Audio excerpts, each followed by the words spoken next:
সুপ্রিয় শিক্ষার্থীরা, আশা করি সবাই ভালো আছো। আজ আমরা শুরু করতে যাচ্ছি নবম অধ্যায় 9.2 ত্রিকোণমিতিক এই অধ্যায়ের পরবর্তী সমস্যার সমাধানগুলো নিয়ে। তো গত পর্বে আমরা এই অধ্যায়ের 24 নং পর্যন্ত শেষ করেছি, সমাধান করেছি। আজ পরবর্তী সমস্যার সমাধানগুলো করব। তো আশা করি আমরা গত পর্বের টিউটোরিয়ালগুলো ভালোভাবে অনুশীলন করেছি, ভালোভাবে বুঝতে পেরেছি, আমাদের কারো কোনো সমস্যা নেই এই আশা ব্যক্ত করে আমি শুরু করতে যাচ্ছি আজকের পর্ব। তো প্রথমে আমরা 25 নং সমস্যাটা দেখে নিচ্ছি।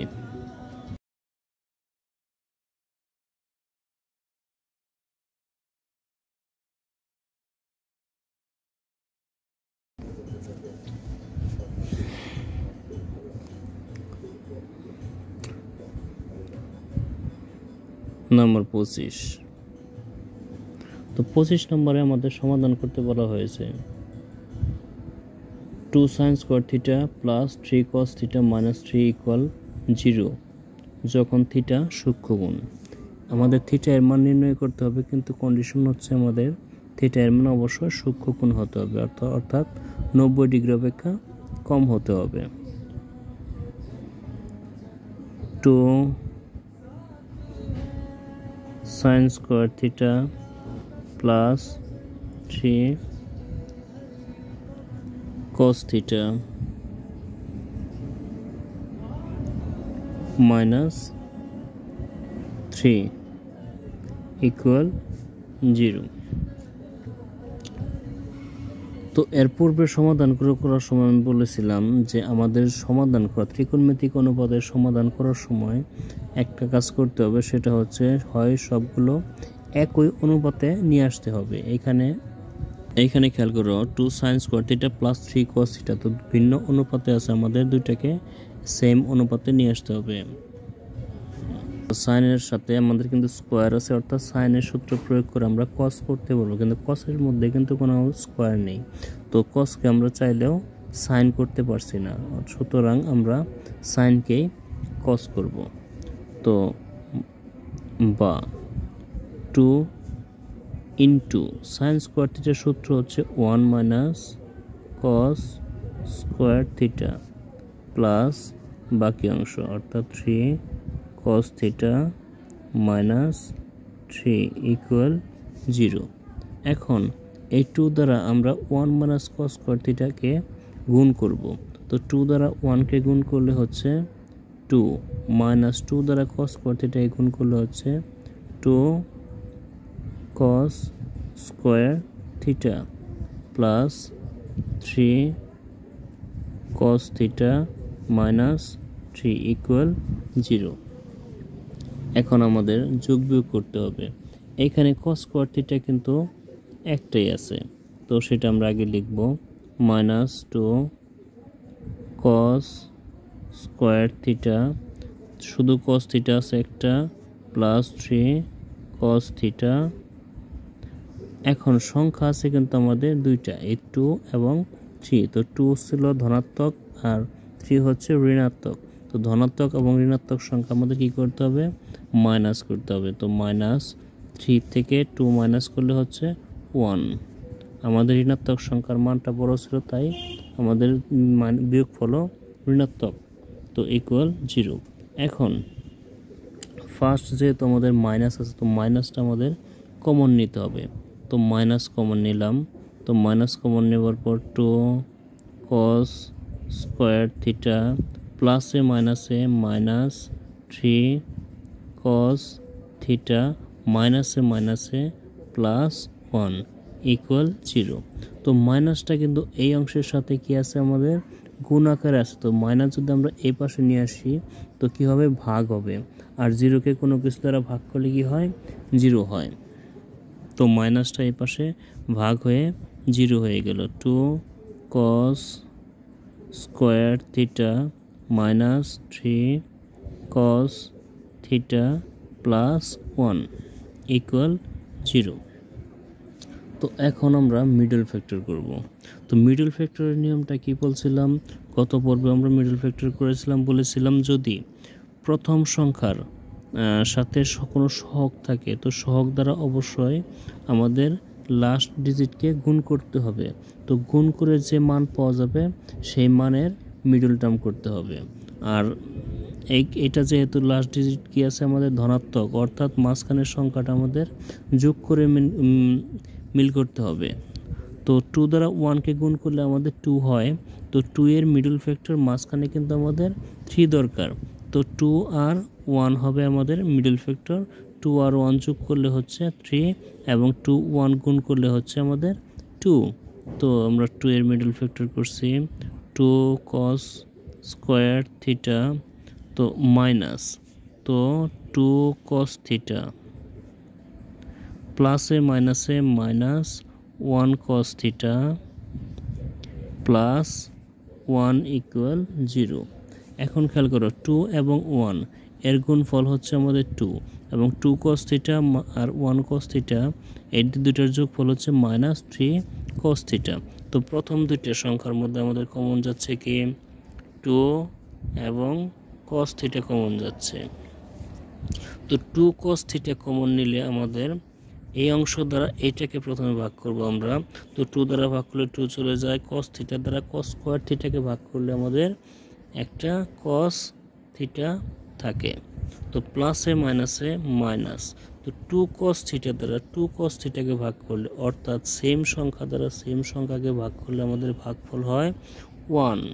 ওকে, এখন এই দুটি সংখ্যার মধ্যে আমাদের কোনো কমন সংখ্যা নেই বা কমন কোনো ডিজিট নেই।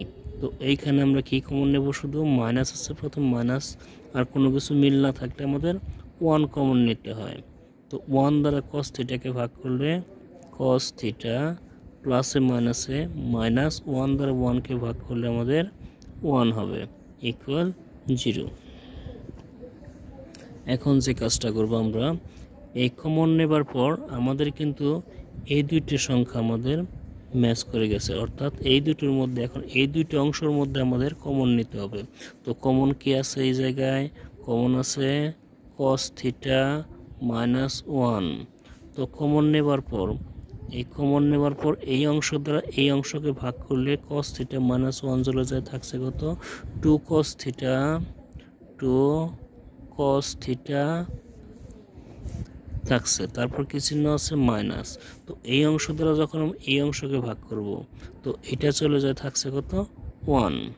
ওকে, তো এই ইকুয়াল কত আছে এখানে 0। তো সমাধান করার সময় যদি আমাদের বাম পাশে গুণ আকারে থেকে ডান পাশে 0 থাকে তো সেই অঙ্কে কি করতে হয় আমাদের হয় অথবা, অর্থাৎ এই অংশ সমান 0 অথবা এই অংশ সমান আমাদের 0 লিখতে হবে। তো আমরা এখন হয় অথবাটা করে মান নির্ণয় করব। তো প্রথমে আমরা হয় করে নিচ্ছি,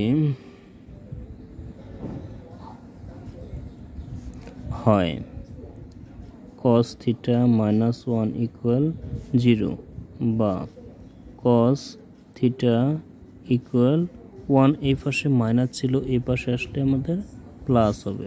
এখন যেহেতু এই অঙ্কটা আমাদের cos দ্বারা করা আছে, তো এই অঙ্কে যে আমরা মানটা চিন্তা করব সব কিন্তু cos নির্ভর মান চিন্তা করতে হবে।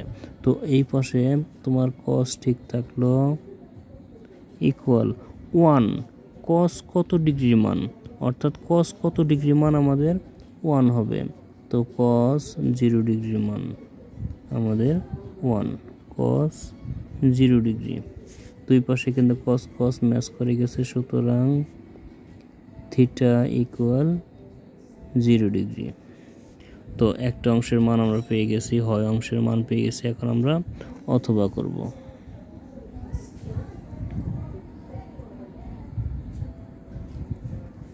হ্যাঁ, অথবা কি আছে 2 cos theta minus 1 equal 0।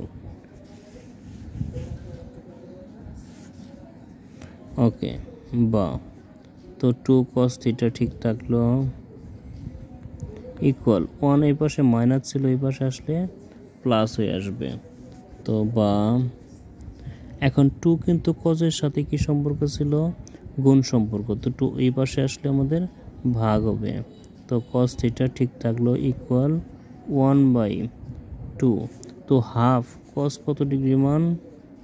cos theta equal, তো হাফ হচ্ছে cos 60 ডিগ্রি মান। সুতরাং ওই পাশে cos কাটা যায়, থাকছে কি থিটা ইকুয়াল 60 ডিগ্রি।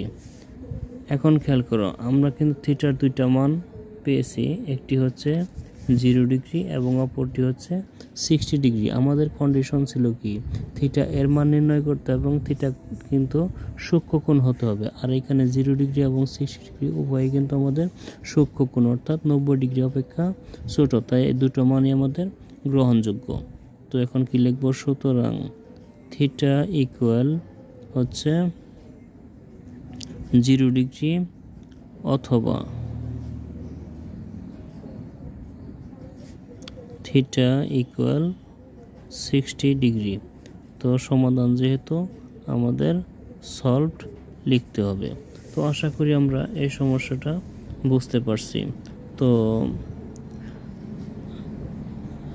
আমি বারবার একটা কথাই বলি, আমাদের প্রচুর অনুশীলন প্রয়োজন। অনুশীলন করলে অঙ্ক আমাদের কাছে কোনো সমস্যা না, ঠিক আছে? তো আমরা কিন্তু মনোযোগ সহকারে নিয়মিত অনুশীলন করব। আমরা অঙ্কে কমপক্ষে 2 ঘন্টা সময় অবশ্যই দেব।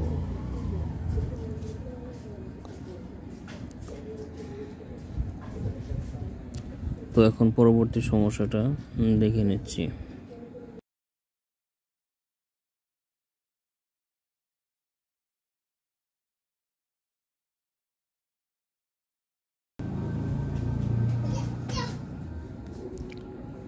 নাম্বার 26। তো 26 নম্বরে কিন্তু আমাদের সমাধান করতে বলা হয়েছে। তো এখানে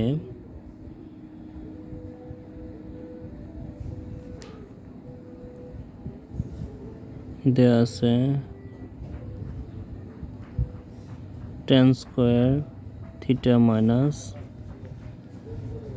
1 plus √3 into tan theta plus √3 equal 0। তো সমাধানের জন্য আমরা কি বলছিলাম, সবগুলো একই সেম অনুপাত থাকতে হবে। এইখানে কিন্তু অলরেডি আমাদের সেম অনুপাত দেয়া আছে, অর্থাৎ দুইটাই tan দেয়া আছে, তাই এখানে আমাদের কোনো সূত্র প্রয়োগের প্রয়োজন নেই। তো কি করব আমরা, এখানে এই প্রথম tan স্কয়ার এটা কিন্তু আমাদের ঠিক থাকবে, tan স্কয়ার থিটা।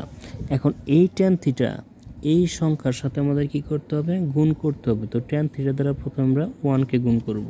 তো যেহেতু ব্র্যাকেট উঠে যাবে, ব্র্যাকেটের প্রথমে যদি মাইনাস থাকে, তো এই মাইনাস দ্বারা কিন্তু ব্র্যাকেটের ভিতরে প্রত্যেকটা চিহ্নকে আমাদের গুণ করতে হবে। তো প্লাসে মাইনাসে মাইনাস tan থিটা দ্বারা 1 কে গুণ করলে হচ্ছে আমাদের tan থিটা। এখন প্লাসে মাইনাসে মাইনাস tan থিটা দ্বারা √3 কে গুণ করলে হচ্ছে আমাদের tan থিটা √3। ওকে, এখন প্লাস কি আছে √3 ইকুয়াল 0। তো খেয়াল করো শিক্ষার্থীরা, এখন আমাদের 4টা সংখ্যা হয়ে গেছে। প্রথম 2টা সংখ্যার মধ্যে আমাদের কমন যাচ্ছে কি tan থিটা কমন যাচ্ছে। তো tan থিটা দ্বারা tan স্কয়ার থিটাকে ভাগ করলে থাকছে tan theta minus tan theta দ্বারা tan থিটাকে ভাগ করলে হচ্ছে আমাদের 1। ওকে, এই অংশের কাজ শেষ। এখন এইখানে আছে মাইনাস এই দুইটার মধ্যে কমন আছে কি আমাদের √3 কমন। তো √3 কমন নিলে আমাদের √3 দ্বারা এই অংশকে ভাগ করলে √3 চলে যায়, থাকছে tan থিটা প্লাসে মাইনাসে মাইনাস √3 দ্বারা √3 কে ভাগ করলে হবে আমাদের 1 ইকুয়াল 0। এখন এই দুই অংশের মধ্যে আমাদের কমন আছে কি tan থিটা মাইনাস 1। তো tan থিটা মাইনাস 1 আমাদের কমন নিলাম। কমন নেবার পর এই অংশ দ্বারা যখন এই অংশকে ভাগ করব, তো আমাদের tan থিটা মাইনাস 1 চলে যায়, থাকছে কি tan থিটা মাইনাস, এইটা দ্বারা এই অংশে ভাগ করলে আমাদের থাকে √3 ইকুয়াল 0। তো এই পাশে কিন্তু আমাদের পুনরায় কি গুণফল আকারে আছে, আর এই পাশে আছে কি 0, অর্থাৎ আমরা কি করব এখন হয় অথবা। তো প্রথমে হয় করে নিচ্ছি, হয় tan থিটা মাইনাস 1 ইকুয়াল 0 বা tan থিটা ইকুয়াল 1 এই পাশে আসলে প্লাস হবে, বা tan থিটা ইকুয়াল, তো 1 tan কত ডিগ্রি মান, 1 হচ্ছে tan 45 ডিগ্রি মান, 45 ডিগ্রি। দুই পাশে কিন্তু আমাদের tan মিলে গেছে, tan ভ্যানিশ, সুতরাং কি থাকছে আমাদের থিটা ইকুয়াল 45 ডিগ্রি। তো একটা অংশের মান আমরা পেলাম। এখন অথবা,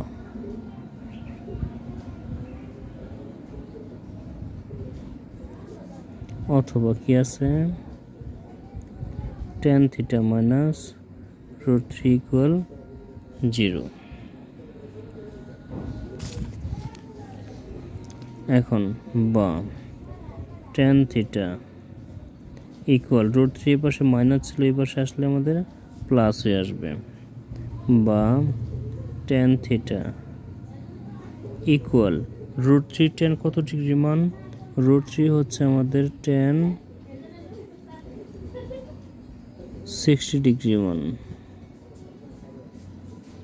তো উভয় পাশে আমাদের tan কাটা যায়, সুতরাং থিটা সমান হচ্ছে 60 ডিগ্রি।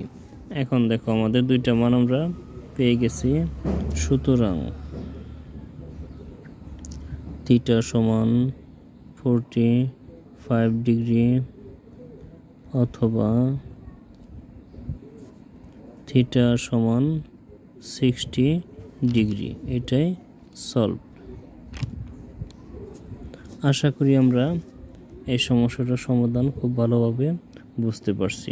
তারপরও যদি কারো কোনো সমস্যা থাকে, কোনো প্রবলেম থাকে, কোনো প্রশ্ন থাকে, অবশ্যই জানাতে পারো। আমি তোমাদের সমস্যার সমাধান করার জন্য আপ্রাণ চেষ্টা করব। আমার পরিশ্রমের উদ্দেশ্যই হচ্ছে তোমাদের অঙ্কে পারদর্শিতার। তো তোমরা যদি এই সমস্যাগুলো সমাধান বুঝতে না পারো, তাহলে আমার পুরো পরিশ্রমটাই ব্যর্থ হবে।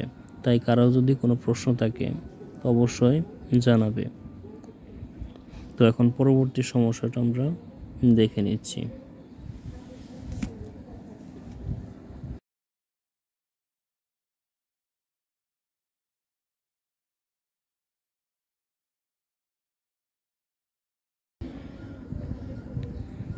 তো নাম্বার 27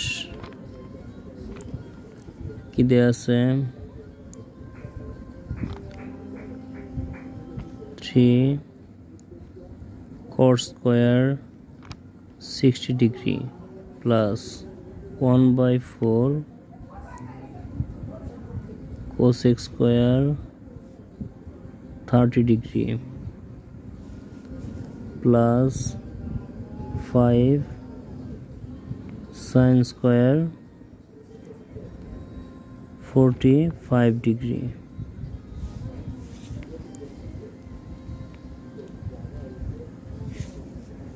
এবং minus 4 cos square 60 degree, cos square 60 degree. তো এখন আমরা মানগুলো বসিয়ে দেব। তো এইখানে 3 ছিল, আমাদের 3 ঠিক থাকলো। cos 60 ডিগ্রি এর মান হচ্ছে কি 1/√3। cos 60 ডিগ্রির মান কিন্তু আমাদের 1/√3। কটের সাথে স্কোয়ার ছিল, আমরা স্কোয়ার দিয়ে দিলাম, প্লাস এইখানে আছে 1/4 ইন্টু cosec 30 ডিগ্রির মান হচ্ছে 2, কোসেকের সাথে স্কোয়ার ছিল, স্কোয়ার দিয়ে দিলাম, প্লাস এইখানে 5 ইন্টু সাইন 45 ডিগ্রি মানে হচ্ছে 1/√2। তো সাইনের সাথে স্কোয়ার ছিল, স্কোয়ার দিলাম, মাইনাস 4 cos 60 ডিগ্রি। তো cos 60 ডিগ্রি এর মান হচ্ছে কি 1/2। তো cosের সাথে কিন্তু আমাদের স্কোয়ার ছিল। তো এখন এই 3 লিখলাম আমরা, 3 ইন্টু, তো এই অংশকে আমরা স্কোয়ার করলে কি হচ্ছে 1কে স্কোয়ার করলে 1√3কে স্কোয়ার করলে হচ্ছে আমাদের 3 প্লাস 1/4 ইন্টু 2কে স্কোয়ার করলে হচ্ছে 4 প্লাস 5 ইন্টু 1কে স্কোয়ার করলে 1√2কে স্কোয়ার করলে হচ্ছে আমাদের 2 মাইনাস এখানে 4 ইন্টু 1কে স্কোয়ার করলে 1, 2কে স্কোয়ার করলে হচ্ছে 4। তো আমাদের কিন্তু মান বসানো শেষ এবং কি এই মানগুলো স্কোয়ারগুলো আমরা ক্যালকুলেশন করে দিলাম। এখন আমাদের গুণ এবং যোগ বিয়োগের কাজ। তো গুণের ক্ষেত্রে 3 এবং 3 এই দুইটা সংখ্যা কিন্তু আমাদের কাটা যাচ্ছে এবং কি এইখানে 4। তো 4 এবং 4 কাটা যাচ্ছে আর এইখানে 4 এবং 4 কাটা যাচ্ছে। তো এইখানে কি থাকছে আমাদের 1 থাকে প্লাস এই অংশে আমাদের 1 থাকে প্লাস 5 দ্বারা 1/2কে যদি আমরা গুণ করি তো 5 কিন্তু লবের সাথে গুণ হবে, 5 দ্বারা 1কে গুণ করলে 5/2। এখন এখানে আছে -1, খেয়াল করো +1 এবং -1 কিন্তু আমাদের কাটা যায়। এখন কি থাকলো 1 প্লাস 5/2। ওকে, এখন এই দুটোর মধ্যে লসাগু। 1 এর হর হচ্ছে কত আমাদের 1, 5 এর হর হচ্ছে 2, অর্থাৎ 2 এবং 1 এর লসাগু হবে আমাদের 2। তো 1 দ্বারা 2কে ভাগ করলে কি হয় 2। তো 2 দ্বারা 1কে গুণ করলে হচ্ছে 2 প্লাস এখন 2 দ্বারা 2কে ভাগ করলে হচ্ছে আমাদের 1, 1 দ্বারা 5কে গুণ করলে 5। এখন 5 এবং 2 এর যোগফল হচ্ছে 7/2। তো এটাই কিন্তু আমাদের নির্ণেয় মান, অ্যান্সার। তো আশা করি আমরা এই সমস্যাটাও বুঝতে পারছি। তো আজকের পর্বে আমরা দীর্ঘায়িত করব না, আজকের পর্ব এখানে সমাপ্ত টানবো। তো আশা করি সবাই আজকের সকল সমস্যাগুলো বুঝতে পারছো ভালোভাবে। তো সবার জন্য অনেক শুভকামনা রেখে আজকে আমি বিদায় নিচ্ছি। সবাইকে অনেক ধন্যবাদ।